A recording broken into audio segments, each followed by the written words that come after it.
Hey guys, how's it going? July 10th, 2018. Coke Zero. What else is new? Um, so at least some things don't change. I haven't stopped liking Coke Zero apparently. I'm still addicted to that. As much as I know I'm addicted to it. Um, yeah. Don't worry, I don't drink. I honestly, I don't. What do I drink? I used to drink 8 cans a day, maybe. Somewhere around there. I drink much more on the weekends. That's because Monday to Friday, at least I get in the habit, or at least when I'm working, I fill up a nice 1 liter bottle of water, and that takes away two. I was drinking water at night, and then all of a sudden it stopped. But anyways, this isn't about my Coke Zero. What I'm just saying is there's sometimes when you're addicted to something and you like something, you're addicted to it. And I've talked about addiction before because this has been an interesting. The last video I did was about a reset, and it was 6 days ago. It was on a it was on a Wednesday night. I think I was coming back from. Or yeah, no, it was the last day before I came back from vacation. That's right, or last day of vacation. So how did that go? That was a weird night for me, obviously, but Sunday wasn't as bad as I thought it was going to be. So you'd think I'd be on Run 8 and doing all kinds of fun things and whatever. That wasn't the case. I mean, I looked around, I saw certain jobs, and you guys didn't hear from me from Sunday and Monday, not because I was busy, it was because I was actually, I think Sunday I just caught up on things, and yesterday I was bored out of my freaking mind. And something was starting to change again, and I'm like, okay, this is interesting. So Tuesday comes along. Yeah, this morning I think it was. I was going through my emails, and I had gone through so much YouTube on Monday that I was totally caught up with everything. So I started going through all kinds of stuff this morning as I was getting ready for work, and I came across that the session for tonight on Southwest was canceled because of something. I don't know. Maybe because they're running too many sessions and there's too many trains running, and that's the problem with Sunday. The more sessions you run, the more work you have to do. And if you don't have enough people or qualified dispatchers, well, you can't do it. And if you don't have enough people who are willing to do the work, well, then you can't do it. And this is kind of the dilemma that I felt I was facing for myself with Run 8. And it's got nothing to do with Run 8. That has nothing to do. That's Run 8 is Run 8. It is what it is. But now that we have a taste of multiplayer, and now that we know that Run 8 is the best train simulator out there, my question is what's next? What's next for train simulation? What's coming down the pipe? I mean, we've seen everything from a nice, really pretty looking simulator that was dismal because, let's face it, Run 8 set the standards for physics. Nobody's beat it. There's still some people creating worlds in Microsoft Train Simulator because they can, but what are they doing? I don't know. And I'm in a good mood, by the way. I'm in a very good mood right now, to be quite honest. I was in a confused mood from yesterday on. Not bad mood or anything. Actually, it's been rather easy at work, and then it just got busy, and I'm actually monitoring some shipments right now. Or a truck shipment, if it will ever decide that it wants to cross the border tonight. Probably while I'm sleeping. I don't know if I'm lucky. It might be unlucky because I don't even know if this thing's going to clear properly. But so goes my life. But it's okay. I'm not too worried about that right now. I'm not worried about work right now. I'm not, I got a busy day tomorrow. Whoopie-doo. Don't care. Don't care. Haven't worried about God. I thought Sunday was going to be bad because, oh yeah, here we go back to the full week grind. I've gone through all my vacation days. It's back to normal. I'm not even at the Wednesday hump yet. What I call the Wednesday hump. And it's not so much the hump of the work week. It's not so much working. Working's fine. My job is not that hard. It has its stresses, blah blah blah, and everything like that. It's not that hard. But so it's not like I am so beat and so tired that I don't have the energy to do anything when I get home. I don't have, the whatever. It's just, no, I'm fine. I'm just don't have the passion, and I'm not too sure what it is that I'm looking for. I've been searching. I've been searching for a lot of things. There was a time today I started thinking to myself, geez, do I have to find a girlfriend? Is that what's going on? I'm glad I came to the conclusion that the answer to that right now is no. Because, no.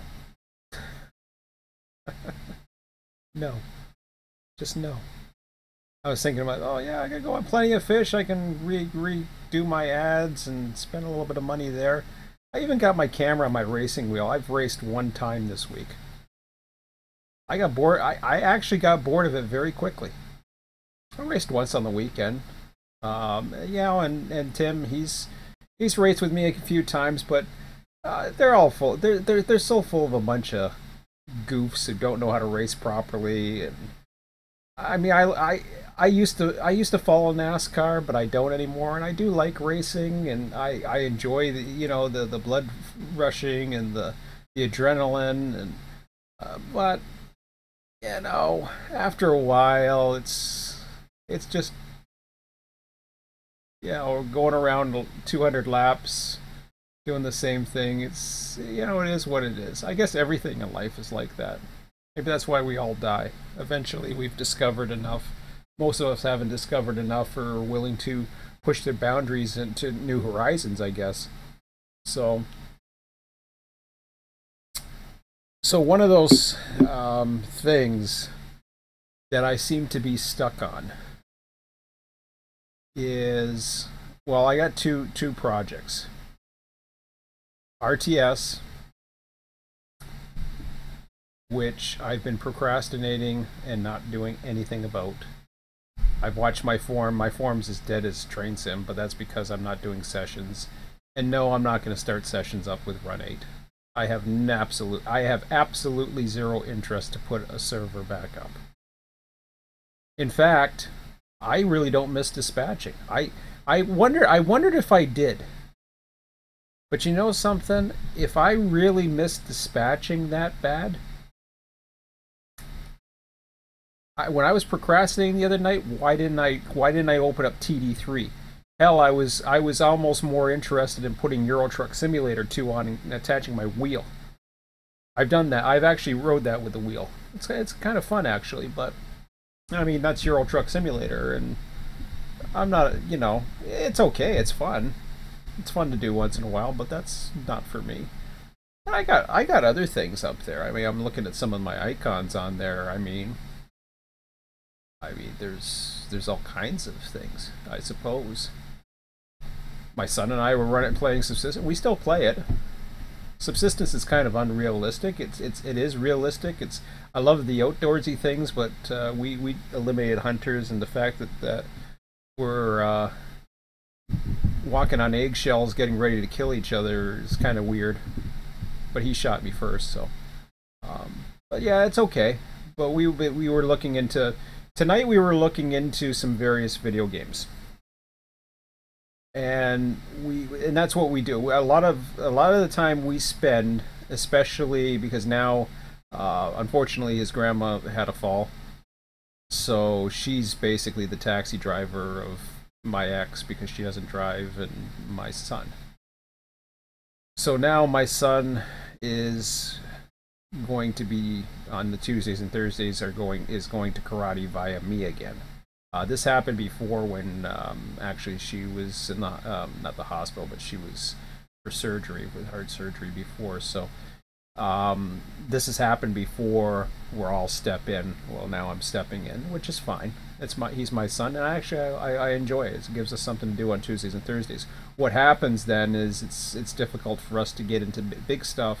So watching a 30-minute video on YouTube of a video game that we like Subsistence or Stranded Deep or something we haven't seen before that kind of catches your eye, suddenly you start thinking about things, and the creative juices started flowing almost immediately. And it's always the what if. I like Subsistence. I like the survival genre. But that's not the only thing I like. It's not just survival games. You take a look at my screen right now, you're seeing a lake and islands. I love boating. I love boating. And I thought to myself, man, I'd love to have just an open world and be able to, have nice, slowly build up nice scenery and just explore. And then, to get a really nice looking, of course, you want to do everything in Unreal 4. And I thought, well, yeah, if I do that, the problem with that is that it's not moddable and people won't like it and blah, blah, blah, and excuse. But I could create it in Unreal 4. I could create assets and plop them in Unreal 4. I don't think that's an issue. Unreal 4 is easy enough to where you can create stuff and create a world and all that other stuff. As far as I can tell, it is. I've already done a little bit of it. And you have different dynamics and various things. Like I think you can play around with water and waves and all kinds of different animations that you can add in. Blowing tree. Well, it already has blowing trees, but it has day-night effects and really cool shadows. All kinds of stuff that is actually, quite frankly, a lot more technically or much more visually detailed than I was really thinking about doing with a dispatcher simulation. And a dispatcher simulation was easy. It's not a matter of it's too hard. So why do you procrastinate? I put this in the description of my video. Well, why do you procrastinate? It's because it's either too hard or it feels like a job, or you're just not motivated. You just, something doesn't really get your passion flowing about it. And maybe it's just that I want to play games, but I don't really want to design them. That's possible too. Or, how long it takes to develop a game. Maybe I don't want to put the work in. Maybe, hey, I got a job. Why would I want to put the work into it? But I gotta admit, the good thing about Unreal Engine 4, as opposed to some of the others, you get to see the 3D world results very quickly by simply plopping in art. You can create some really cool looking scenes very quickly. So, where am I leading on this one? First of all, as far as the dispatching thing goes, as far as the train thing goes, I think the lack of what's going on. You would think that the fact that there's this void with no updates with Run 8. And let me deal with the train thing really quick. I'll check that. That's I got email going on in the background for my work because I want to make sure if this thing goes tonight that everything has cleared properly, that the right information's in and the right people have the right stuff, etc., etc., etc. So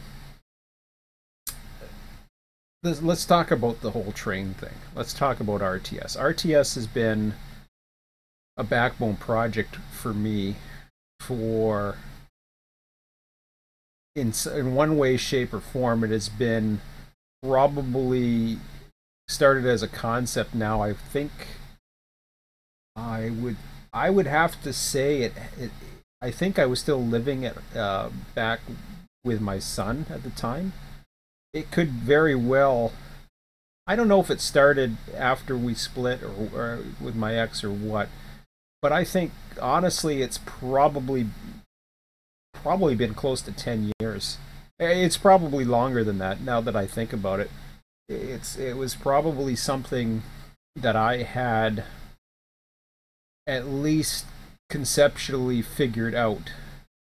And the goal was to have the ultimate railroad transportation simulator where everything, whether it be the traffic, the car forwarding, the dispatching, everything was going to relate to one another.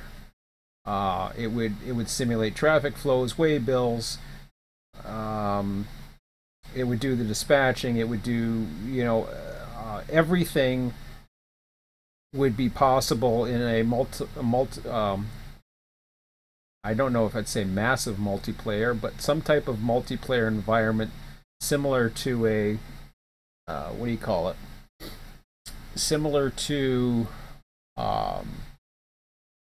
what Flight Simulator has. Flight Simulator, what the hell do they have? OpSig? Yeah, no, not OpSig. That ain't it. The hell's I forget the name of the damn thing. I used to be on it. OpSig ain't it? I don't think. I think OpSig is something else. OpSig is a train simulation. I don't know what the hell the damn thing's called. I want to say CNET, but that ain't it. I don't know. My brain's fried, or brain's damaged, I should say. So no, but yeah, whatever that big multiplayer community for Flight Simulator is. And no, I don't have my comments on tonight, so sorry I can't see if you guys are all typing in there telling me what the answer is. I can't see because I don't have them on right now, and I'm only looking at the same screen you're looking at. So that's okay, because I don't want to answer questions. I just want to get this all out. So if you're commenting, I appreciate, whatever. Call me a doofus. It doesn't matter. I can't see. So yeah, I wanted to have this. This was this big idea. I was still in, model railroad clubs. I was trying to develop software, and I had developed a little bit of software. Not only did I develop Bridgemaster for Run 8, which was a very small program. It was nothing. But I actually developed some software for model railroad clubs. Very small stuff. RTS was probably the biggest one that I did, and it wasn't anything extraordinary by any means. It was actually, it served a purpose. And I think what's really gotten me, if Run 8 was to continue to evolve, if there wasn't as many bugs as there is right now, and I know some of you say, well, what bugs are there? What bugs are there? I've seen what Quincy was saying over in my forums. He's probably one of the few that's still posting there about anything that has to do with Run 8. And that is, he's been commenting on the game engine. I think there's a correlation going on. And I know there's been health issues. I know there's been other things. It is, and I jokingly went on Train Sim today because there was a forum post about something about being quiet, and I kind of just replied, definitely quiet, or something like that, because it's kind of how I feel. I mean, it is so freaking quiet. And I hear this every time. Oh, but it's summer. Everybody's like, give me a break. California's awesome. Actually, LA's awesome. It's a great add-on, and I've had some fun with it. But here's the thing, and I know I'm going all over the place, and it relates to where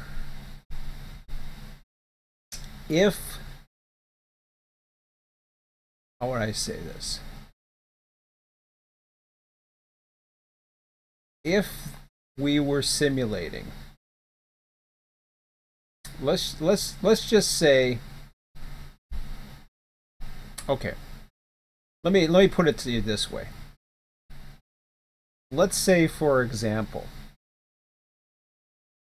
most of the users are in North America East Coast. Let's just say that, for example. And 10, or maybe let's say 20% of the people are from Europe. And let's say Eastern North America, like the Eastern time zone, is 50%. Let's just say that. I'm just throwing out numbers here. Let's say the Western time zones, on a scale, maybe it's down to 30, and then 20% is Europe, Australia, some other place, whatever. Various east of there. Okay, so you're like 4 hours away. Put a 5-10% in there for New Zealand, Japan area. I think we've had at least one user out that way for RTS before. Like, actually, well, New Zealand we've had a few. New Zealand and Australia we've had a few. Hell, I mean, Smiley's out that way. I haven't heard from him in a while. I don't know what he's up to. But anyways, I was talking about Japan. We had one user, I think, from Japan or something like that, or he lived there, or he was out there. I don't know what the heck it is, but somebody was out there. We've had a couple UKs. So, but let's say the majority is in the East Coast. And let's say the average person works during the day, and let's say, for example, the average person has free time starting from about 5 p.m. Eastern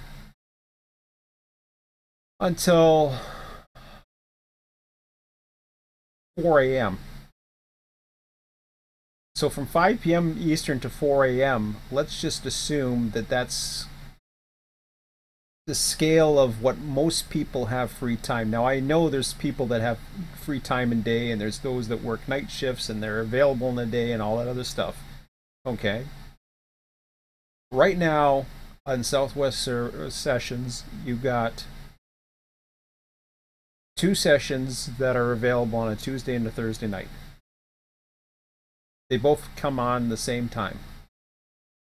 I can't even make it until 9:30 now in the summer. So it's 9:54. I wouldn't have made it till 9:30 tonight because my son of the summer. They're short of dispatchers. Well, guess what? Had it been 8 o'clock, or sorry, had it started at 9:30, let's say, and I'm not saying it can, because Mike's got to be there to start the server, and that's where everybody else does, and eventually, you can't please everybody, including me. But if they were looking for dispatchers, well, then that's where I could have fit in. I could have helped dispatch tonight if that's what they were looking for, because I know Ski's away. So,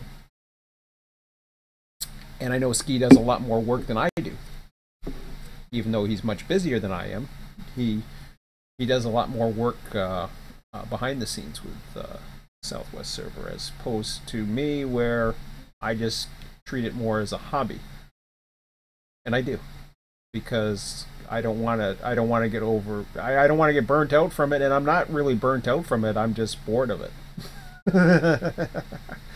I am. I seriously am. I'm just bored of it. And let me go back to my whole 5 p.m. I'm not saying I'm done with trains. I'm not done with. I'll still be on Run 8. I'll still probably do something with RTS, but I gotta quit limiting myself to damn RTS. I love you guys, I really do, but I gotta stop putting myself into that damn hole where it's gotta be RTS. I got two projects on the go. I haven't started writing a book either. Why haven't I started writing a book? Because, quite frankly, I don't think I'll make any money off of it. So, I'm not interested. Why haven't I done the train thing? I don't know. Because I don't think I'm going to make much money off of it. Maybe. I don't know. because who knows what else? Because I don't think I can do it. I don't know. Because I'm not interested as much in dispatching, or it would take a little bit of work before it ever got fun. Perhaps, I don't know. But let me go back to the whole concept with the times. So you have the Eastern or North America centered around, most people would have free time saved between 5 p.m. and 4 a.m. I used to stay up to 4 a.m. when I didn't have a job. So, but I eventually went to bed. Sometimes I went to bed at dawn because I really loved staying up. In the days of when I had a lot of time and I wasn't working, oh yeah, I would stay up. I used to work a different shift too, but I would be on all night. I remember some of the early days of running the server. I would just stay up and stay up. Um, yeah, there was a time where I wasn't working for a while, and I would stay up. I would stay up very late. I would sleep until 2 o'clock in the afternoon sometimes. You know, those were the good days when you had all that spare time and spare energy, and you can really get into a project. It's very difficult when you have limited days that you can really get into something. Your mindset is not really into it, etc. But I'm going off topic here. So back to the whole 5 p.m. to 4 a.m. That's about an 11-hour time frame. Let's assume the railroad, for example, does most of its switching from 9 a.m. to 9 p.m. on general. What do you do then? Well, it's simple. The 5 p.m., because that is the popular time zone, would then represent, at 5 p.m., the clock would go to 9 a.m. Eastern. Or sorry, 5 p.m. would go to 9 a.m. simulator. And it would run all the way up to 10 p.m. simulation time. That would be at 4 a.m. See what I'm saying?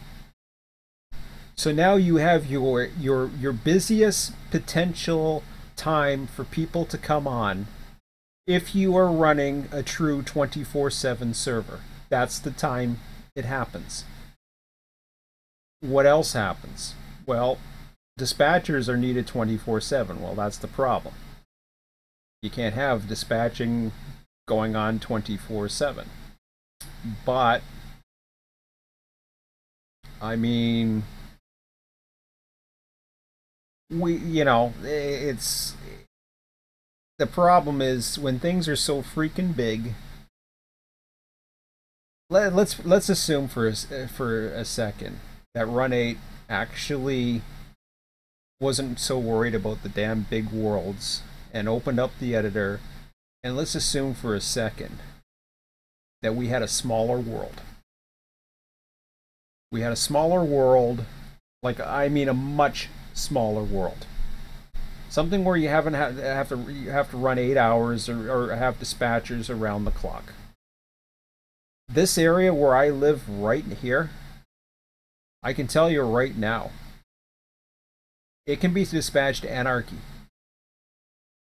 for the most part. And it can still run a full schedule. We have 10 trains a day. We could, even without AI dispatching, it could be run either anarchy or with a dispatcher or whatever. And you could get through a full day's work likely with a limited number of people. And what would you have? You would have a complete railroad transportation simulator. Ta-da! How do you do that? You don't. Why? Because we don't have an editor. We don't have an engine that allows it to happen.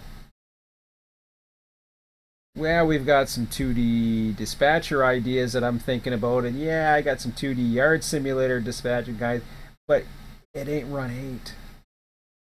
It isn't the cool graphics. It isn't the feel of being inside the engine. It's not the hump. Well, you wouldn't even have to have the hump yards. Just let's think of a smaller world, which of course we know that wouldn't include a hump yard. That's what it would be. That's my vision for RTS right there. Boom. And let's say you have people that are in the middle of the night. Okay, well guess what? Maybe there's an extra pool of traffic. Maybe there's something else. Generate some traffic. Okay, it's a small world. Well, let's have a cement train or something go through. You could simulate an area here. This is where I live. Now, I purposely showed the Great Lakes because this is my next bright idea, as I said in the title. This is where I live, called St. Catharines. As I said, there's about 10 to 15 trains, there's passengers, there's even commuter service that comes out of Toronto. This area is nothing, traffic-wise. It's not that fun to dispatch. It's not that challenging. You may not see a lot of trains, but the traffic still moves here. There's industries, there's bridge traffic. There's enough to keep people busy. There's a short line that runs from St. Catharines to Port Colborne. There's other short lines in these other areas too. But on the western side of, and this is the United States is on the eastern side, you have a short line that runs from St. Catharines through Welland to Port Colborne. You've got CP that has a line that runs all the way out to Dunnville, services one train. I'm not even sure if it's a day, but it serves like some industries at Port Maitland. You have another CP main line that runs through up to Hamilton, and you have a CN main line that runs through up through here, past Welland and off to Buffalo. Then the CP line joins in and shares CN trackage. So you got CP and CN that share the trackage. So there's probably anywhere between 10, 20, depending upon the era. You can go a little bit further back and you might be able to run more traffic. And who's to say you can't run more traffic if you have more demand? Because then you can take the more demand and say, okay, well, let's assume there's more industry. Let's assume there's more, you got some, let's say you go with some of the older industries that used to be there. And you decide, well, we're gonna run more wave freights, or no, we're gonna run more manifest trains, or we're gonna do this, or we're gonna do that, and you just go ahead and you do it. It's not out of the realm of possibility, but you do it. You run a 24/7 server, and there you go. The problem is, we've got 3 big territories in some of the most densely populated. I love LA. Well, you got Victorville, Barstow. What the hell else we got here? Do we go all the way out to Arizona or something? I don't know where the hell this goes. Needles. Oh, okay. Yes. Yeah. I mean, look at this. Is there there should be a scale on this. So that's the 50-kilometer scale. I'm going back in. That literally took up a full screen. Do you see this? Holy crap. That literally took up a full screen. It takes 3.5 hours for me to get to Windsor. So it's beyond that. It's ridiculous. I mean, it's great that it's the most popular and it generates traffic. I'm saying from a perspective of somebody who likes the realistic, but the other, I ticked off a lot of people, or at least not necessarily me. I guess myself and Mike ticked off a lot of people because it was Mike's server. It was running the California RTS server at the time, which is now the Southwest server. But anyways, when version 2 came up and we started pausing the clock, and we just didn't allow everybody to go free rolling whenever the hell they wanted. But think about that for a second. Look at where I'm zoomed in. I'm in the 10. Remember how it said 50 kilometers? There's a little stretch right there, but there's still enough operation in this area. And if you want more operation in a limited area, here's Buffalo. You want to add Buffalo in? Go ahead. Expand it. Expand the map. Those are the kind of things that if we had the editors, or if we had something, and I understand the whole concept and things, but here's the thing. I don't know. There's a memory limit with the game engine that they're using. I'm not looking for big, huge, complicated worlds. All I want is operation and realistic trains. And guess what? I ain't gonna get it. There's no place I can get it. Unless I do it myself, which, sorry to say, it isn't gonna be. It's not gonna be me. At least, no. I wouldn't even venture into it. I can't, if you know, it's just, I mean, yeah, I would. I just can't see myself venturing into it. At least not yet. Not until I get some confidence under my system. So, what leads me to my new brilliant idea then? Okay. That's basically in a nutshell. And I know I'm harping on Run 8 again. Run 8 is the best train simulator on the planet. There is nothing out there that competes with it. I've said this, I don't know how many times I've said. I said it last year, I've said it this year. It's basically been the same way for, I don't know. How many times has somebody been able to come around and could do it and never did it? World of Rails. Remember World of Rails back in the Microsoft Train Simulator thing? World of Rails. Yeah, right. BS. Never happened. I remember how excited I was for that when I heard about that. World of Rails. I remember how excited I was for Microsoft Train Simulator 2. There's a lot of excitement I've had, and then it just fizzles. And unfortunately, that's how I feel about Run 8 right now. It's, you know, I get excited when I'm in the sim and I'm doing something I enjoy.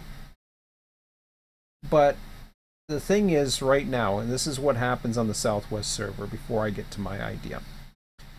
When I'm on the Southwest server, there are certain jobs I like and there's certain jobs I don't like.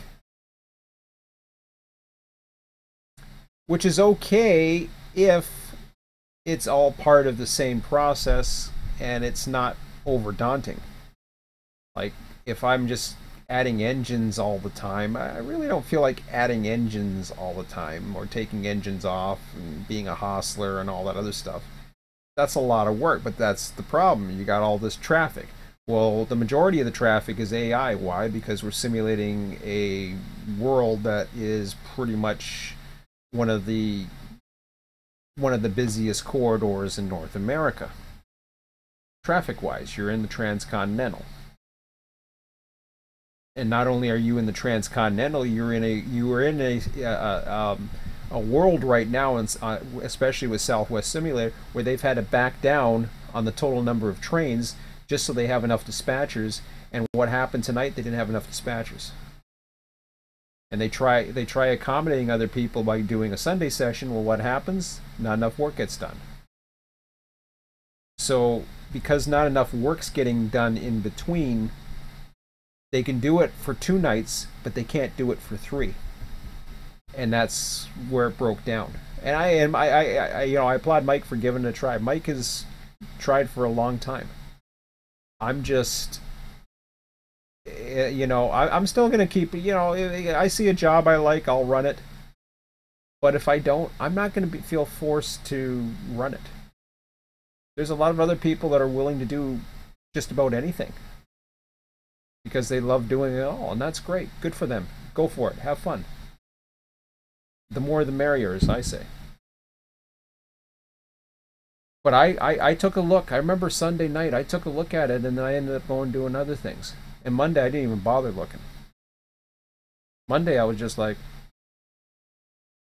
I didn't know what was going on Monday, but Monday, I was just like, Sunday, I was fine. I wasn't in a bad mood or anything. It was just like, I was procrastinating to do anything in Run 8. And then Tuesday's session was canceled. Like, okay. It's not like I yeah, I was okay, but it's only like 90 minutes of my life. So I wasn't totally distraught over it, I can tell you that much. Instead, I get to vent a little bit and try to explain my frustrations. Those are the frustrations that are in me. I think others share that frustration. I really hope others share that frustration. I really do. Maybe it's me. If it's just me, well, golly. I guess I have a totally different standard. Maybe I'm stubborn. Maybe I have higher. I don't know what the hell it is. Maybe I'm anal. I don't know. That's, that's just the way it is. So, wow, I forgot I was on camera through that whole thing. Because I'm looking at the thing, and you got the lake over here and all that other stuff, and I'm pointing at arrows, and I'm thinking, oh yeah, shoot, my camera's going to be up in the upper left-hand corner, and I had this full screen. But anyways, I'll try to remember my camera is up there somewhere. But so, anyways, that's the thing about that. So a railroad, just like the real world, if as long as it's not too big, you can have people run for, and I'm going to post messages now. I'll post a message on Southwest Rails because I started seeing some discussion about it. I'll post another message on RTS tonight, and I may stay up a little bit later because right now I am stoked. Notice the energy level's up. When the energy level's up on me, you know something's on my freaking mind. I'm not like, I don't even want to do YouTube. And believe me, Sunday, what was I saying? What was I saying back on Wednesday? Wednesday was like, oh yeah, this is like therapy. Oh, I need therapy because I'm down, because it's a reset, and I miss my son, and I gotta go back to work, and oh, it's a Sunday reset. Oh yeah, Sunday I didn't care about it. Sunday I was just like, it was 7 o'clock. I'd rather see him till 9. I'm fortunate enough to see him till 7 in the summers as it is anyways.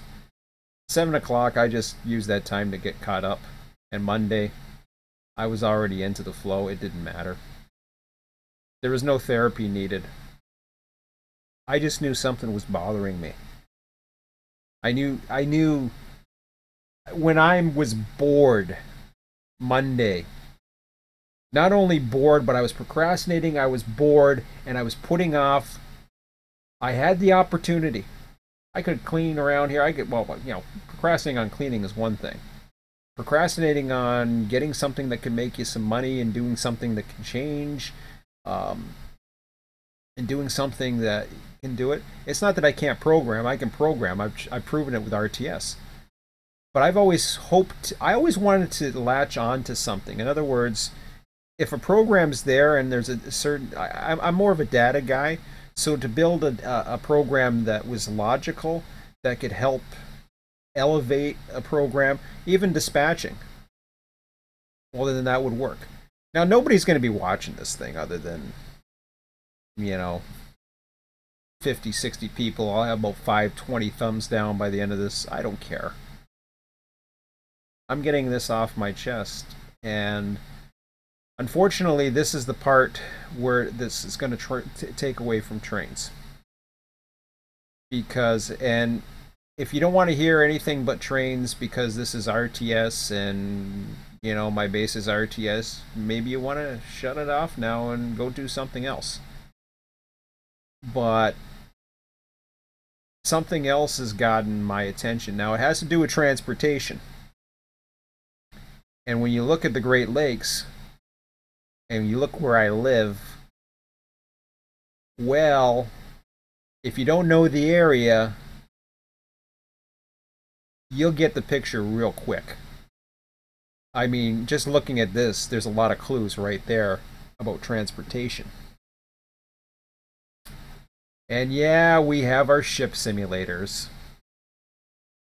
We have car simulators, so it's not cars, no, it's not trains, although that might include them in some way, shape, or form. But yeah, it's going to be marine. I think so. As I said, I love the water. I kind of gave that away earlier because I said I love the water, right? So my son and I were looking into something tonight. We were looking through our YouTube feeds, and we came across this. Now, this is part of a YouTube channel. See if it's any good or not, and see if you guys called, enjoy it or not. Fishing Barren Sea. Yeah, I'm gonna mute this. Captain. So let's. But I'm gonna take you through. Now, I'm not a fisherman, so first of all, although I love the concept of this, and I love the idea of boats and ships and harbors, my son and I were going through various points. I already told you this. I was out on Lake Huron. I was out on some of the various lakes, and it was really, really cool. I go rafting. I love navigating. I love going out on the open water when I can. And of course, I got a raft, so I really can't go out on the open water. But this is all built upon fishing. And it's a really good simulator, and it's about for $20, and it's got all the features, interactive objects, 3D scenery.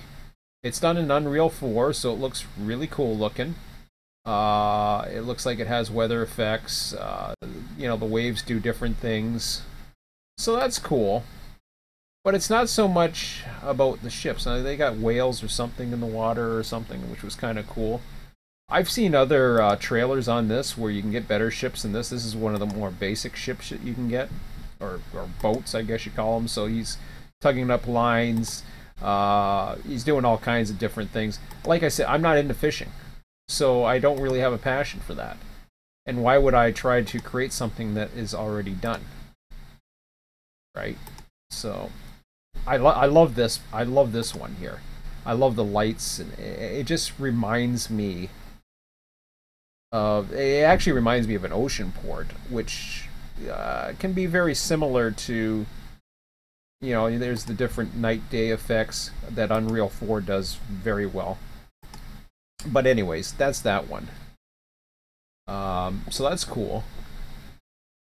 If I go through my history, I'll show you what we were watching tonight. Well, we weren't watching too much. Escape the Pacific was pretty cool.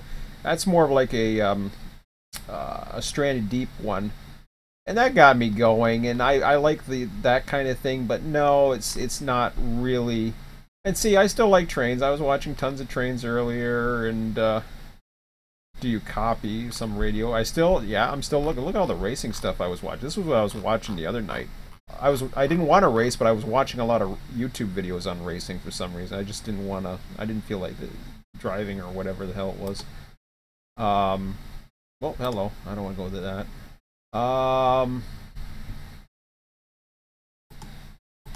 So you got the Great Lakes, okay? And I already said that.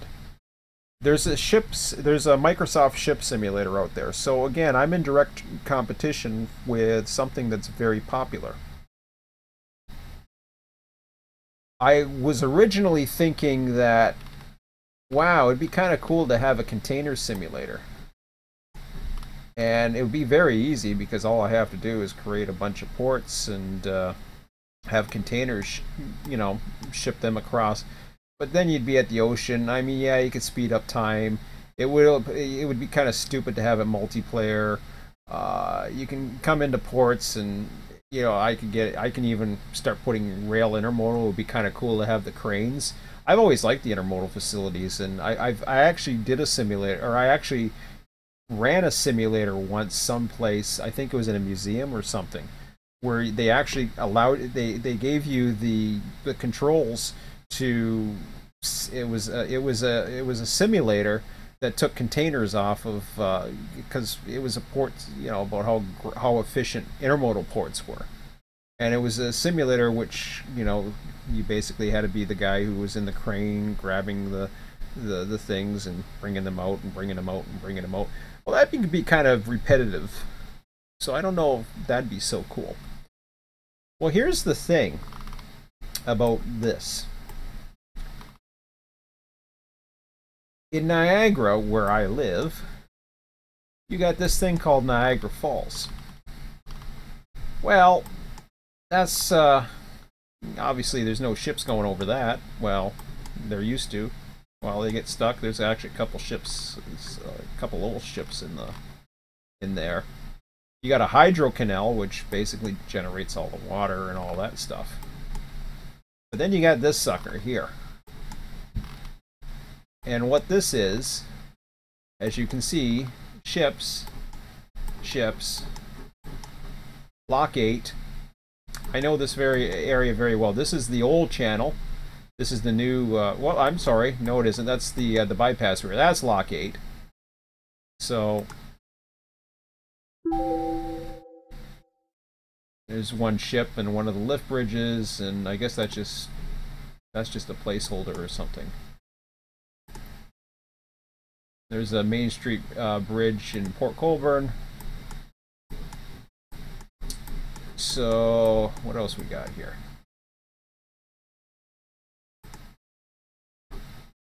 Remy's Bend, yeah. Okay. This is the old channel that went through Welland. They cut it off. They got rail tunnels, all kinds of stuff. Back in round board 72 or whatever. They cut this off and created this channel. There's a dock here that never gets used. That's the Welland dock because, well, there's no industry left in Welland, so why would you need a dock? There was a dock over here that really doesn't get used. Hasn't been used in ages. I forget the last time I ever saw a ship there. Port Robinson used to have a lift bridge until it got destroyed, so now it's just a ferry.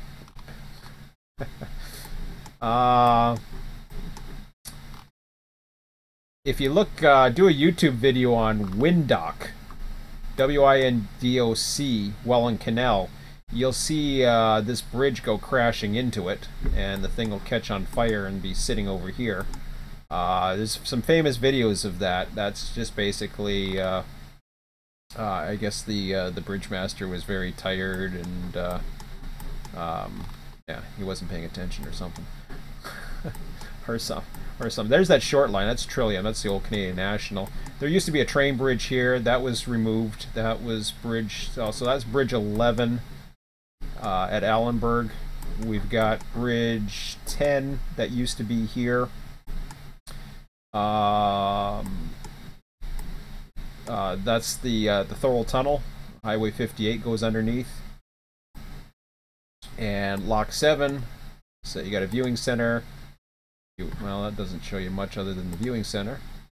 Do we have any other good ones? Anyways, so Lock 7's here, which is a single lock. These are the flight locks. So this is Lock 6. Man, I wish they would give you some good pictures here. Don't they have better pictures? Okay. Well, anyways, if you're watching on YouTube, you'll see a picture of me and my son that was taken of me walking up this hill, and my friend Paul had taken. So this is the Canadian National Line. This is the Grimsby Belt. This is the area that I want to do. So I wanted to do the train line that went through here and have the operating lift bridges and everything, because they talk about doing that and all that. So this is Lock 6, 5, and 4, dual flight locks, very similar to what the Panama Canal does. Here we go. Let's take you down. let's take you down. You can take a look at what all of this looks like here. So that is Bridge 5, Glendale Lift Bridge.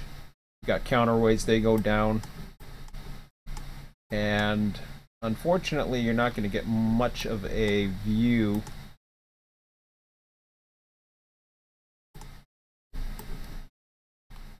So you got a dual lift bridge at the entrance to the locks. I don't know if we're going to see too many ships up here, but these are the locks. They just join into each other, basically. So I'm just going through Google Earth, and yeah, you're not going to see too much from here. Lock 3 has a view, so that's a Glendale Bridge, Bridge 5. You've got the museum, the Welland Canal Museum. It's a good place if you're ever in Niagara, if you want to hear, you know, have the history of the canal and all that other stuff. Really cool stuff. Waste weir along the side. So these now are single locks. Other than the flight locks, all of them are single locks. Now, keep that in mind because I'm going to explain a little something about that very shortly. This is the Garden City Skyway. This is Queen Elizabeth Way. This is the main highway that goes from Toronto to Buffalo. Joins in the Peace Bridge, Fort Erie. So it goes from Fort Erie to Toronto technically, but it runs into the Peace Bridge, and then you're right across from pretty much downtown Buffalo. Bridge 4, the Homer Bridge, double Basquiat Bridge, and that's the Skyway. That's an overpass. So if you were to see, I'll take it and show you what that looks like if you've never seen that before. So it just looks like I drive over that every day, and yeah. So yeah, this is Bridge C, Bridge 4. Don't know what I'm doing. Yeah, I know these. I know this canal back and forth. So if you zoom in, you'll see that's Lock 3 there, and then you can see all the locks. You got to see Bridge 5. You see the Niagara Escarpment on the hill. The train bridge is back up that way, and then the rest of the canal going up towards Lock 2.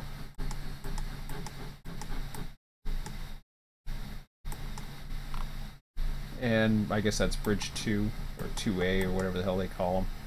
Lock 1 and Bridge 1 and Port Weller Piers. You got these huge artificial piers, and then you'll see ships that are out there. They often will anchor here, depending upon the winds. Sometimes they'll anchor on this side or whatever, depending upon the winds.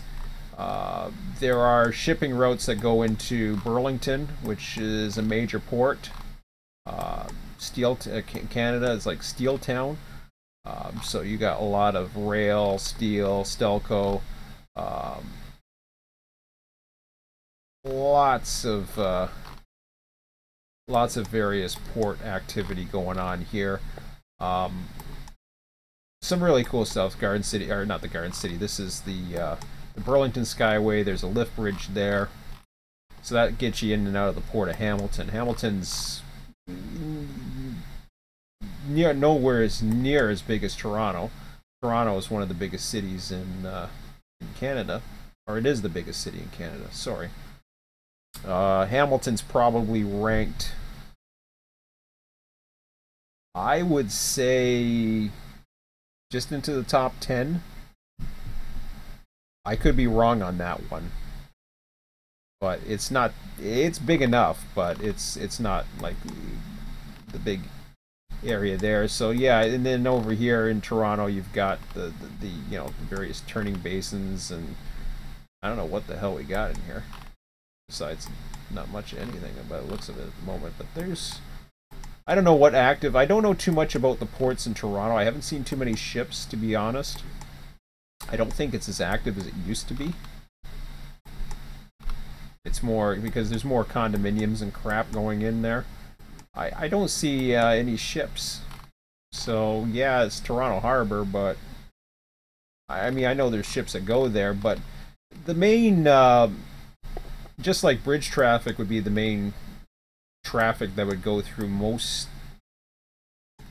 major transportation systems. you would have bridge traffic being the major source of traffic. And the major source of traffic, of course, this is part of the St. Lawrence Seaway.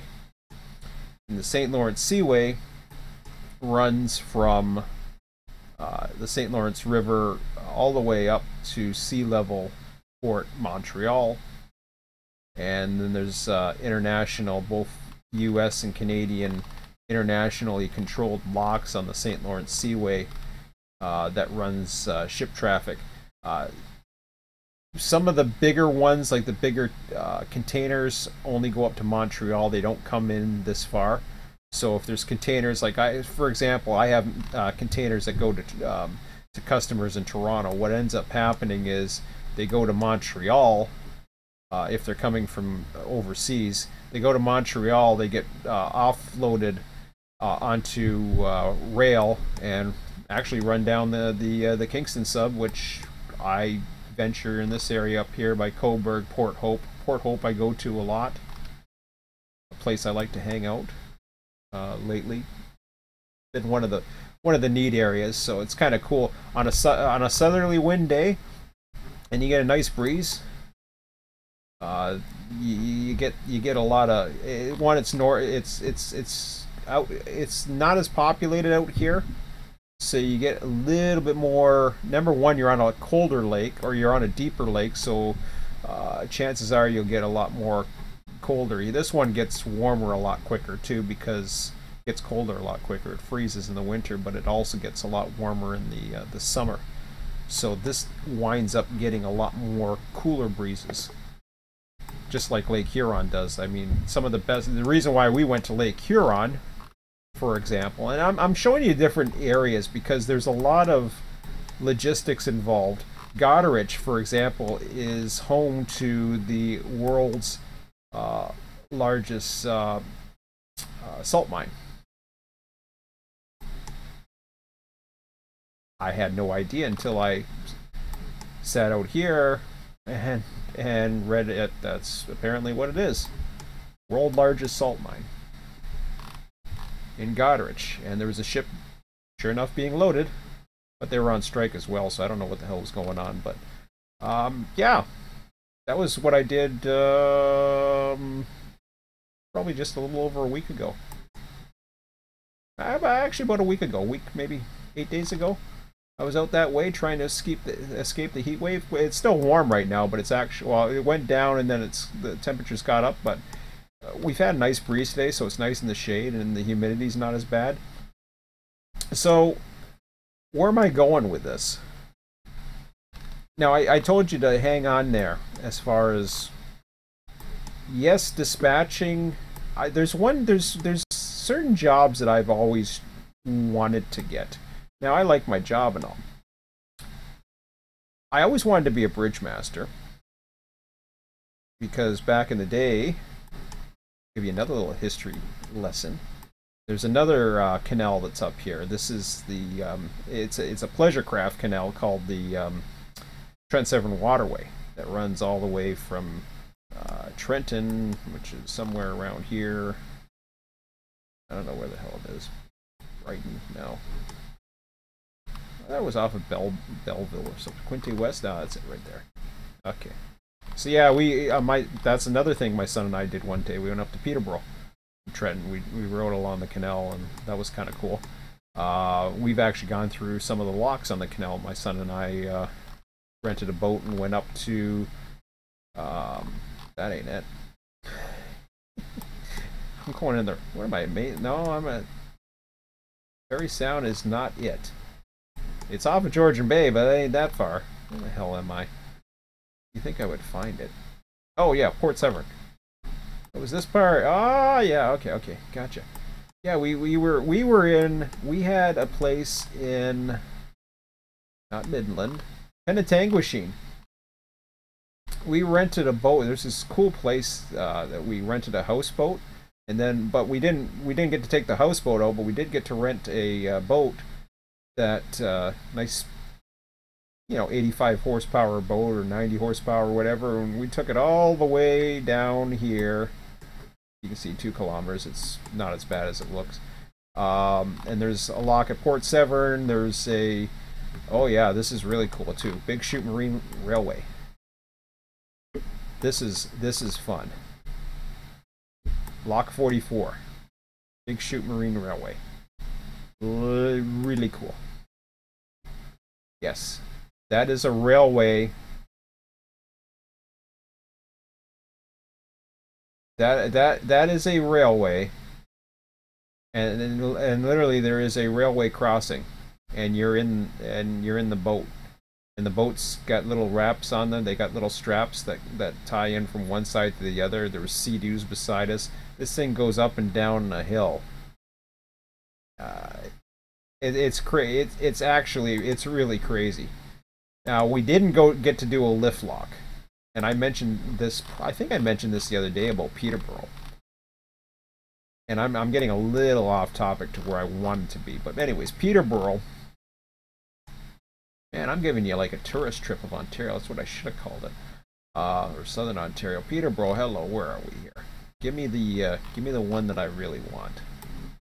That ain't it. How's that river? Oh, you got to be around here somewhere. Where are you? Did I miss? Oh, yes, I did. There we go. So this is the Peterborough lift lock.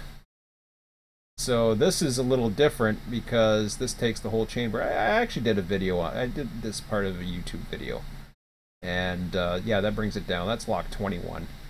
But no, I've never been through that with my raft or any other kind of boat. Always wanted to, but anyways. So let me get back to the point where I'm getting at.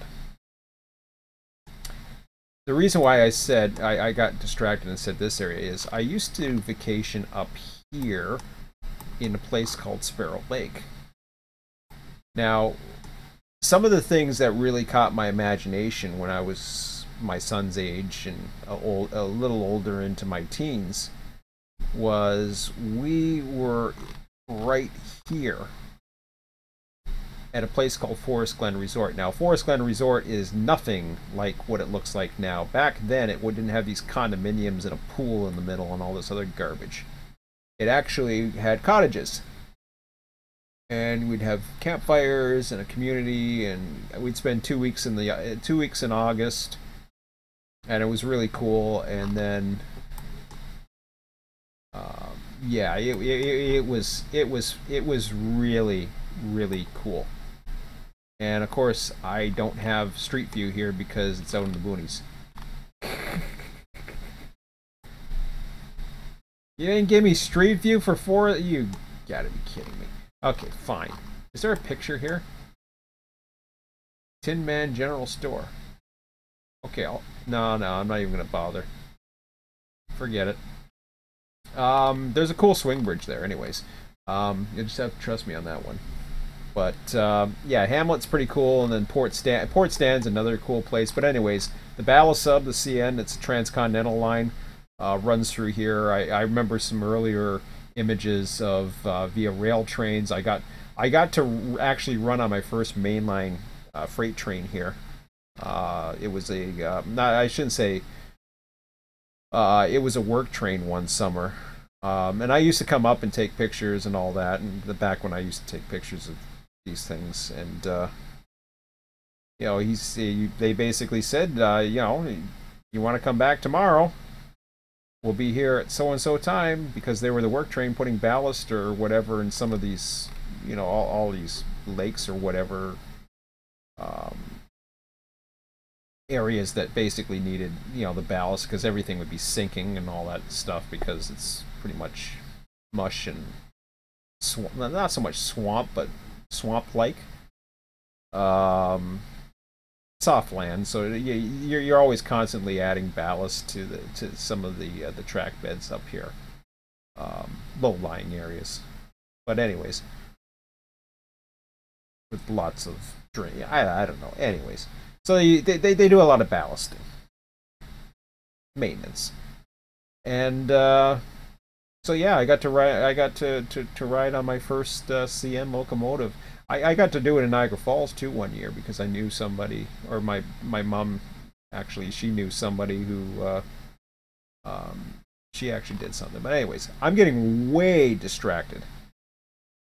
But the thing about those memories was that it not only the memories of where I live, but the memories of experiences. I got to operate that swing bridge. There's a swing bridge that crosses here, and that's what I wanted to show you that. That actually operates a swing bridge there. It's just a single lane car bridge. It's really not much of, it's not a major road or anything like that. Hell, we used to jump off of it when it was open. I knew the bridge master for years there. I remember crying when he, you know, I don't know if he quit or he gave up or I don't know what the hell he did or went to find something else. But yeah, that was some really cool memories. There's a train swing bridge as well over here. My son and I a couple months back hung out here, watched some trains from the canal in our raft actually. So I brought my raft up this way. I brought my raft up here too from Washago, but really good. But anyways, I'm getting totally distracted. But anyways, the whole thing about the train bridge thing was I loved canals. I was used to the Welland Canal. I loved railroads. I was used to the railroads in my area, but this was something different because I got to see the Canadian. I got to see, back then the Canadian also ran a little further south, but it still ran through. It still runs through there today. We run through every time we've gone up. Last year at this time actually, we were on the Canadian. Last summer, so yeah, it's some cool memories. So, but being a bridge master was kind of a cool thing too. Now, no, I don't want to do a bridge master simulator. That's kind of boring. But what I would like to do is a Great Lakes shipping simulator. And no, I do not want to compete with the train simulation. Or sorry, the ship simulator. I do not want to. It's not about competing with Microsoft Microsoft Ship Simulator or whatever the hell it's called. It's not about having all these various tasks and all that. Because I just showed you some of the ports and some of the various logistics and operations, you got, you know, everything from salt. There's salt that comes off to an industrial dock here, in for example, that come up from Goderich and would offload here in Thorold, which would be right here. You've got you know, steel. You got all the stuff coming in, coal that's coming in. You've got a lot of you got iron ore. You've got there's all kinds of stuff that would come through. Probably more than I even realized, despite the fact that I've been there and probably never really paid attention too much to all the logistics. But maybe I should start paying attention to them. But the thing is, there's a lot of interesting, not only logistics, but believe it or not, dispatching. You think, what? What do you mean dispatching? Well, there's something that they call COA Welland Control. Because what you probably don't realize is, with the exception of this channel here, which is really wide. Notice how much wider it is. There's a reason for that. Because there are only certain sections of the canal in very tight places like this. I don't even know if that would be classified as a place, but something like this. And some of the outer, look at the ship widths. Some of these, you know, would have buoys on the side and aren't passable. Other places they are, but this is nice and wide where it's easy to pass. So think of it as, and ships wouldn't be passing each other. Unlike a double track main line and trains, you're not overtaking. Overtaking was one of the AI functions that would have given me the most challenge to do for an AI dispatcher. So even down here, I mean, the ships generally speaking, there's buoys on both sides, so you can only go about one ship length. As you can see, well, you can't really see it, but there's actually probably an image of a ship or something. I don't know what the hell that is, but you know, there's the bridges there. Um, Places like this, you can have ships passing each other, and in here, obviously, and in between here. But then you have these bridges, and you have to time everything. So ships would pass here, they go back to single.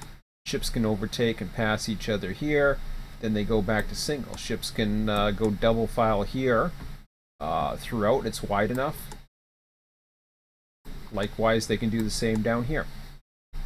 So there's certain areas that are more narrow than others, and there's a lot more narrow areas than you would come to expect. And then it's a matter of making sure that the locks are interesting, because what happens with the locks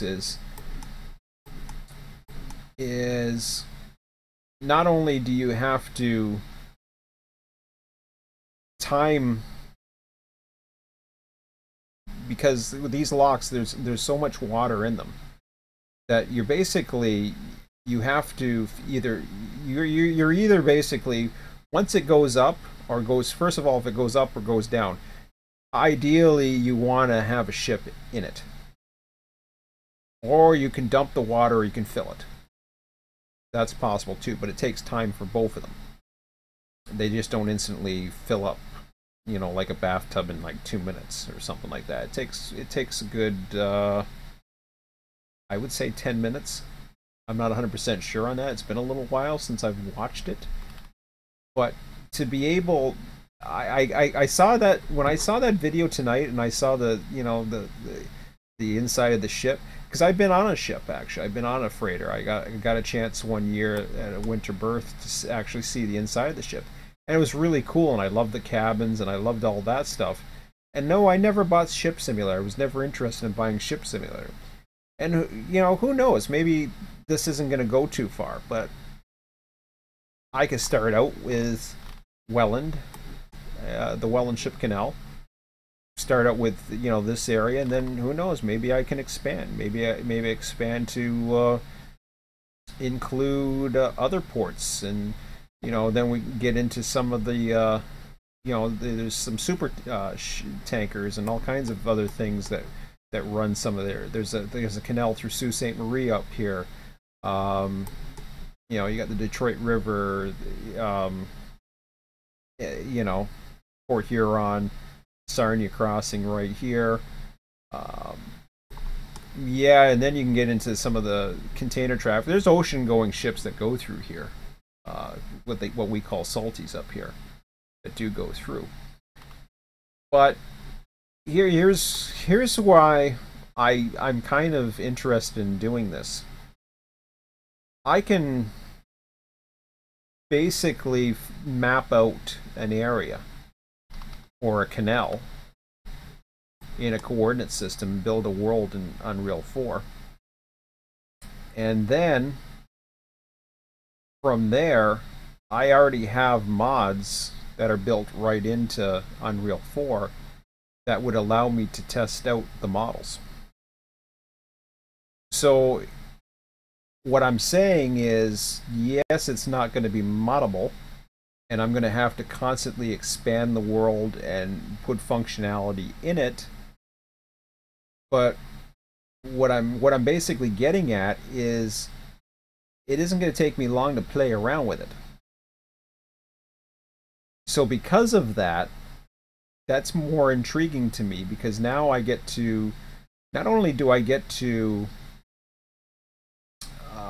explore the world that I'm building, but I get to build it.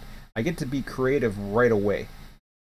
It's a little different with a 2D simulator, especially when we're talking just a train dispatcher. And yeah, you know, I'm thinking of the dispatching stuff, and I think don't get me wrong, RTS is not dead.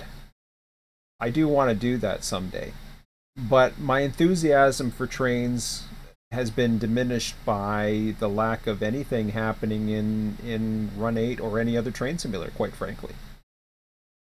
until I see some type of boost or some type of direction that I can basically follow. I'm still, the jury's still out on Run 8. If something, who knows, maybe version 3 will be great. Maybe it'll be something that'll be just, better or whatever. I mean, I still love trains. But for me right now, I need to get something other than, like, I need to find what I really like doing and somehow bring it into the virtual world.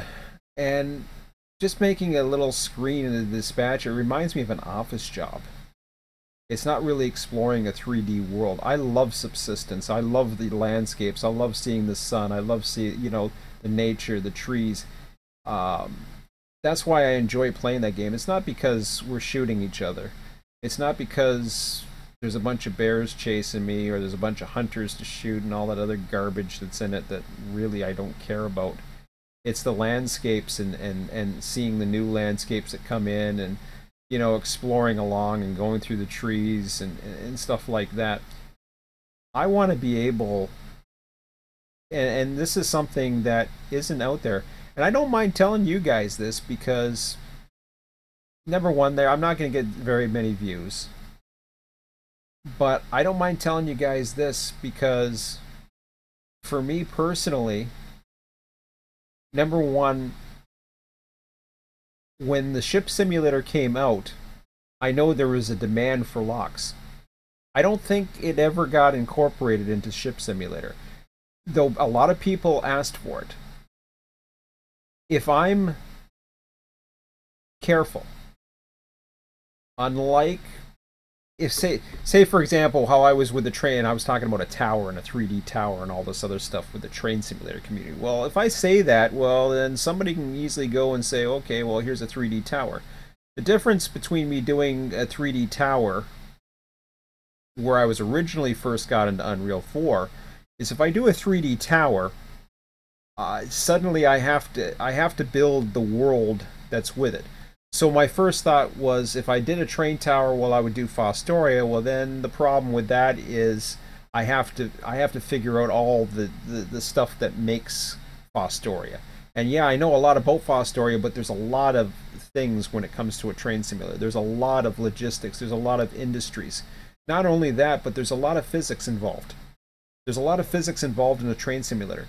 I don't think there's as much physics involved in a ship simulator, because you don't have as many moving parts. And even if my physics are not on par with, say, a ship simulator, which I haven't tried, maybe I'll try it just to see what I like or what I can get ideas from and focus in on, I may just get the ship simulator to try it. I may even try that other that fishing hauler thingy majiggy. It's like $20 on Steam, just to give me some inspiration, because there was something about watching that video tonight. I was just like, oh, that looks cool, because I've always wanted. I that was one of my things too. I wanted to work on a ship. There was a time where I wanted to work on a ship.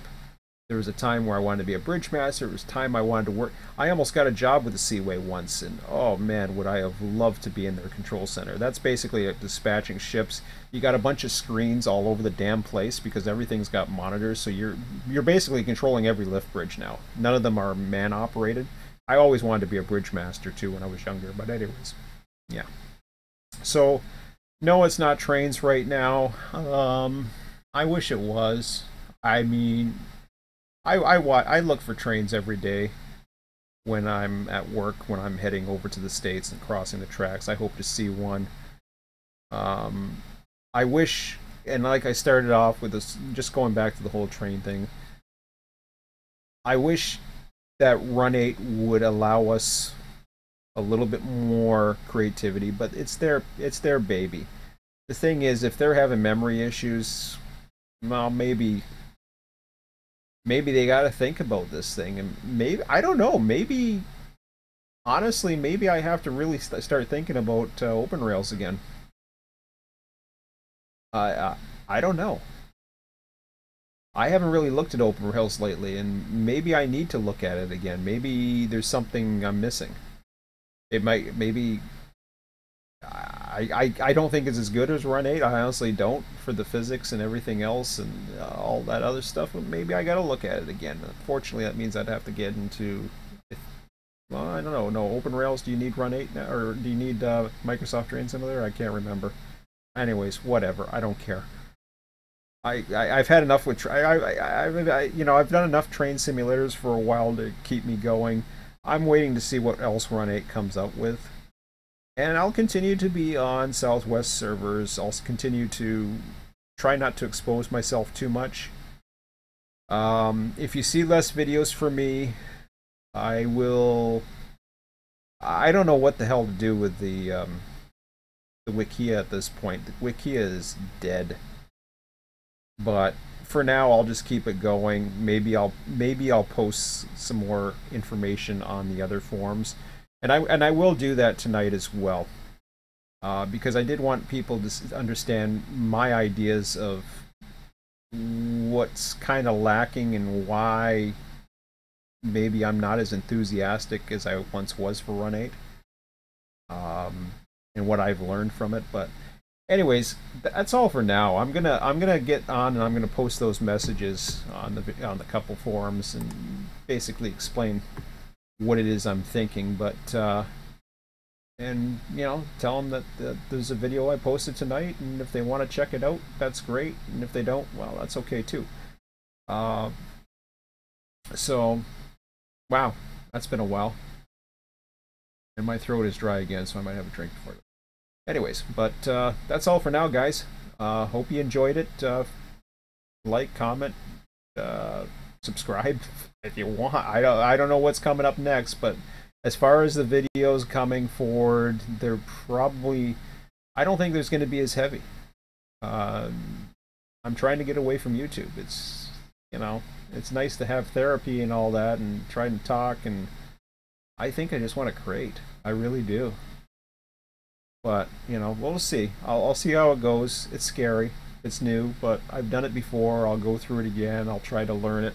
If I'm gonna watch YouTube videos, I might as well watch YouTube videos on creating something. And there's a lot of Unreal 4 creation videos. I've already seen them in the past, so we'll see how tough it really is. And even if the graphics are not as good, I mean, there's enough of the world that could be good. So I don't know. I think it's worth a shot, and we'll see. I don't know. It's scary. It's scary now that I think about, like, oh, now I'm saying this, and now I'm saying that. Who knows? But I won't be posting a lot of videos of it anytime soon. Maybe we'll see. I doubt it.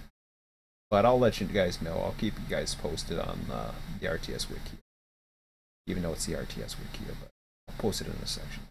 Anyways, guys, thanks for watching, and yeah. I don't know. I guess we're going to be on Thursday for a session for RTS. Yeah.